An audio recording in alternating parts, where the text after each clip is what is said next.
El bosque siempre estuvo ahí, rodeando el pueblo como una muralla viva, silenciosa y oscura. Los viejos decían que antes era más pequeño, que cada año parecía avanzar un poco más, tragándose senderos, cercas y recuerdos. Nadie se atrevía a internarse demasiado, porque había zonas donde ni los pájaros cantaban y el aire se sentía pesado, como si algo respirara muy despacio entre los árboles. Todo comenzó cuando desapareció Julián, un muchacho que salió a buscar leña y nunca regresó. Encontraron su hacha clavada en un tronco, cubierta de símbolos tallados con una precisión antinatural. Nadie del pueblo reconoció esas marcas, pero los ancianos bajaron la mirada al verlas, como si algo que creían enterrado hubiera vuelto a salir a la superficie.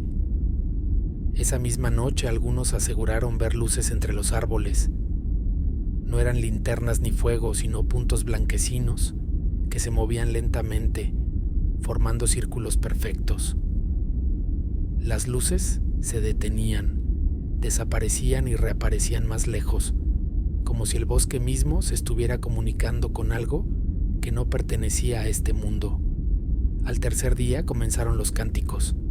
Se escuchaban a lo lejos, voces graves mezcladas con susurros agudos, repitiendo palabras que nadie entendía. El sonido viajaba con el viento y se colaba por las rendijas de las casas, provocando pesadillas en quienes lograban dormir. Muchos despertaban sudando, con la sensación de haber sido observados toda la noche. Un grupo de hombres decidió internarse en el bosque para buscar respuestas. Caminaron durante horas hasta llegar a un claro que no aparecía en ningún mapa. En el centro había una estructura hecha con ramas, huesos y telas negras, formando un círculo ritual. El suelo estaba cubierto de ceniza fresca y huellas descalzas marcadas con sangre seca. De entre los árboles surgieron figuras encapuchadas. No hablaron, solo se movían de forma sincronizada, rodeando a los intrusos. Sus máscaras eran de madera, con rostros alargados y ojos vacíos. Cuando uno de los hombres intentó correr, el suelo pareció hundirse bajo sus pies, atrapándolo como lodo vivo. Los aldeanos que lograron escapar juraron haber visto algo más en el centro del círculo.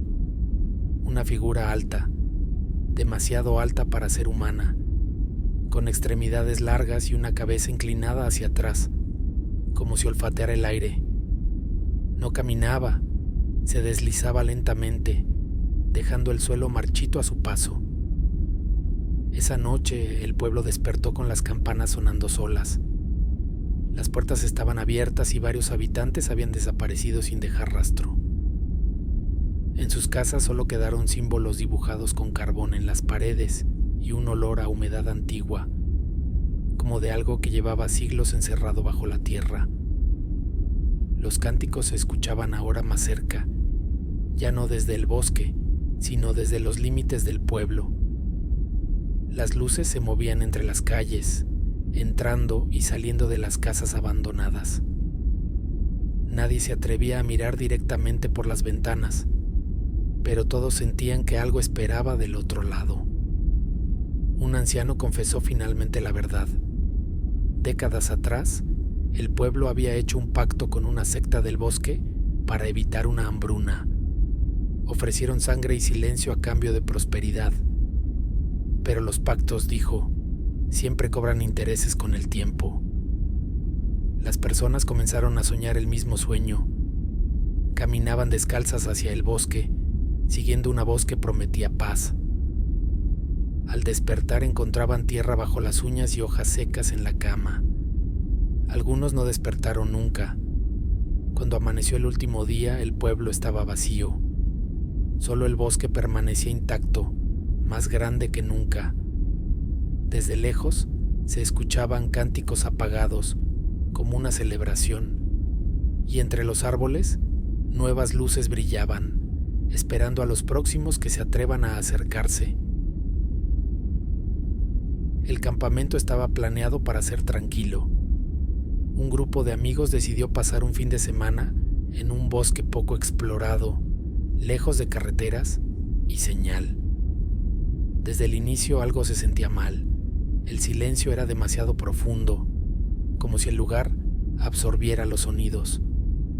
La primera noche uno de ellos notó figuras observándolos desde la distancia. Pensó que eran árboles o sombras, hasta que una de ellas se movió. No caminó, sino que cambió de lugar, apareciendo más cerca sin haber cruzado el espacio entre ambos puntos. Al día siguiente encontraron un sendero que no aparecía en el mapa. Estaba perfectamente despejado, como si alguien lo mantuviera. Siguiéndolo, llegaron a una zona donde colgaban amuletos hechos con huesos pequeños, plumas negras y dientes humanos. El aire ahí era más frío. Esa tarde comenzaron a escuchar golpes rítmicos como tambores lejanos. El sonido no tenía una dirección clara. Parecía venir de todas partes al mismo tiempo. Cada golpe hacía vibrar el pecho, provocando una ansiedad inexplicable. Al caer la noche, las figuras regresaron. Rodearon el campamento permaneciendo inmóviles entre los árboles. Sus cuerpos eran delgados, casi frágiles, pero sus cabezas eran demasiado grandes, cubiertas con telas viejas. Ninguno mostraba el rostro. Uno de los amigos desapareció mientras dormía. Su tienda estaba abierta desde dentro, y el suelo mostraba marcas de arrastre que se perdían en el bosque. Nadie quiso seguirlas, porque al observarlas demasiado tiempo, sentían que algo los llamaba por su nombre. Los tambores se volvieron más intensos. Ahora iban acompañados de voces que murmuraban frases incompletas, como oraciones rotas. El miedo se transformó en paranoia. Comenzaron a desconfiar unos de otros, convencidos de que alguien estaba colaborando con ellos. Al intentar huir, descubrieron que el bosque había cambiado. Los árboles parecían más juntos. Los caminos se repetían, llevándolos siempre al mismo punto. Un altar de piedra cubierto de sangre seca y restos humanos recientes. Las figuras se acercaron por fin. Sus manos eran largas, con dedos deformes. Uno de ellos habló, con una voz que sonaba como varias personas hablando al mismo tiempo. Dijo que el bosque los había elegido, que eran ofrendas necesarias. Uno a uno fueron separados. Algunos gritaban, otros caminaban en silencio, con la mirada vacía. El último sobreviviente se escondió dentro de un tronco hueco, observando cómo el ritual comenzaba bajo una luna antinaturalmente grande. Desde dentro del tronco vio cómo algo descendía del cielo. No tenía forma definida, solo sombras retorcidas que parecían absorber la luz.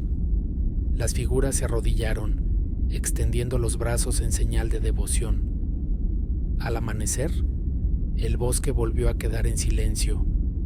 Días después, un grupo de rescate encontró el campamento intacto, sin señales de lucha. Solo había huellas descalzas que se internaban voluntariamente entre los árboles. Desde pequeño escuché historias sobre el Bosque Blanco, un lugar donde los árboles tenían la corteza pálida y la gente regresaba distinta. Si es que regresaba. Decían que ahí se aparecían seres que no eran humanos, pero tampoco animales. Un investigador llegó al pueblo buscando pruebas de avistamientos. Llevaba cámaras, grabadoras y una obsesión peligrosa. Nadie quiso acompañarlo, así que entró solo, convencido de que todo tenía una explicación lógica. La primera grabación mostraba luces flotando entre los árboles, moviéndose en patrones imposibles. Luego se escuchaba su respiración acelerada y un murmullo constante que interfería con la grabación, como si el bosque hablara. En la segunda grabación aparecían símbolos tallados en los troncos. Algunos parecían antiguos, otros estaban frescos, como si alguien los hubiera hecho minutos antes. Todos formaban un mismo patrón circular, repitiéndose una y otra vez. El investigador comenzó a escuchar pasos detrás de él.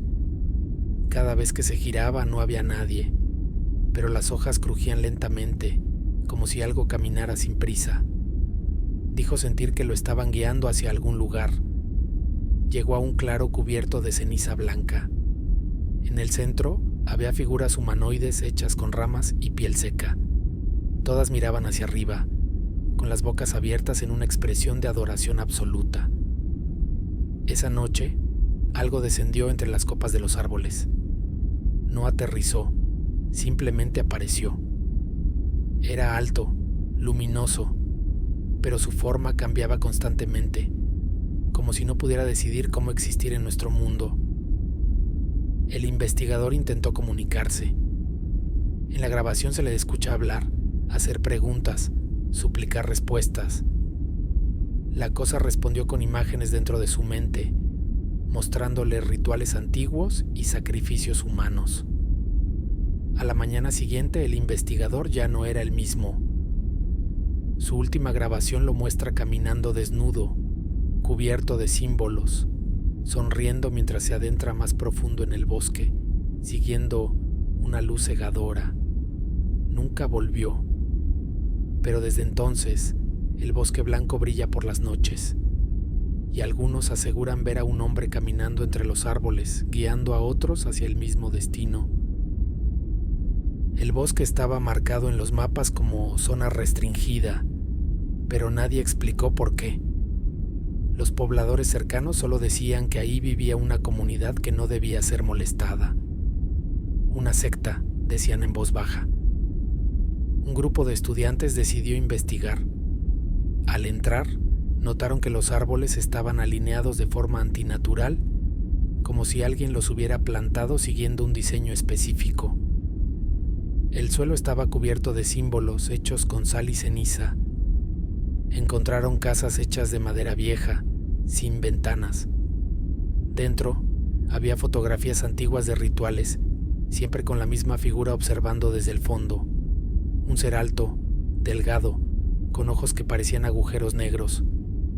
Por la noche, los habitantes aparecieron. Vestían túnicas claras y caminaban descalzos. No parecían hostiles, pero sus sonrisas eran forzadas, dolorosas. Decían vivir en armonía con los visitantes. Durante el ritual, los estudiantes fueron obligados a observar. Desde el cielo descendieron luces que no hacían ruido. De ellas emergieron seres que no tocaban el suelo, comunicándose directamente con la secta. Los gritos comenzaron cuando uno de los estudiantes fue elegido como enlace. Su cuerpo se retorció de forma imposible, mientras algo se introducía dentro de él, usando su carne como recipiente. Al amanecer, solo uno logró escapar. Contó que la secta no adoraba a los seres, trabajaban para ellos, preparando cuerpos y almas para su llegada definitiva. Desde entonces, el área sigue restringida, pero por las noches se ven luces descender lentamente, esperando a que alguien más cruce el límite. Mi abuelo decía que el bosque escucha, que recuerda cada paso, cada palabra y cada miedo. Por eso nunca debes decir tu nombre en voz alta entre los árboles. Un grupo religioso se instaló cerca del bosque, asegurando que habían sido llamados. Realizaban reuniones nocturnas, cantando himnos que no pertenecían a ninguna religión conocida. Los avistamientos comenzaron poco después. Figuras altas observando desde la línea del bosque, luces que bajaban del cielo y desaparecían entre los árboles, dejando el aire cargado de electricidad. Un niño desapareció, luego otro. La secta dijo que habían sido elegidos para ascender. Nadie volvió a verlos, pero por las noches se escuchaban risas infantiles mezcladas con voces profundas. Un hombre decidió seguir a la secta durante uno de sus rituales. Lo que vio lo dejó marcado para siempre. Seres luminosos alimentándose de la energía vital de los participantes, mientras estos sonreían, agradecidos. La secta no buscaba salvación, buscaba ser parte de algo más grande, aunque eso significara dejar de ser humanos. Hoy, el bosque sigue ahí, observando, esperando, Y si alguna noche escuchas tu nombre entre los árboles, no respondas.